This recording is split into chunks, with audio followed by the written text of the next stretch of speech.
আল্লাহর নবী আরেকটা হাদিসের ভিতরে বলেছেন, চারটি কাজ যদি কোনো মহিলা করতে পারে, শুধুমাত্র হাদিসের বঙ্গানুবাদ বলতেছি, আল্লাহর নবী হাদিসের ভিতরে বলতেছেন, চারটি কাজ যদি কোনো মহিলা করতে পারে, জান্নাতের 8টি দরজা ওই মহিলার জন্য খোলা হয়ে যায়। সুবহানাল্লাহ বলেন।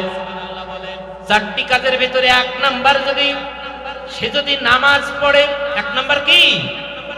নামাজ পড়ে। পুরুষের নামাজ পড়া লাগবে না নাকি? পুরুষেরা হোক আর মহিলারা হোক, নামাজ না পড়লে যাবে কোথায়? কিছুক্ষণ আগেই বললাম, জাহান্নামে। মহিলাদের জন্য একটু সহজ করে দেওয়া হয়েছে।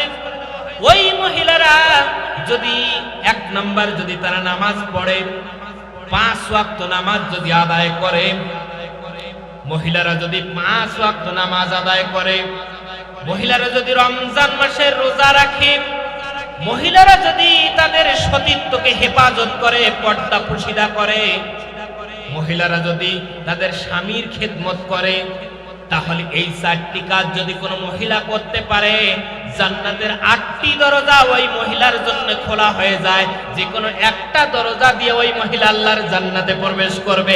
জোরে জোরে বলেন সুবহানাল্লাহ।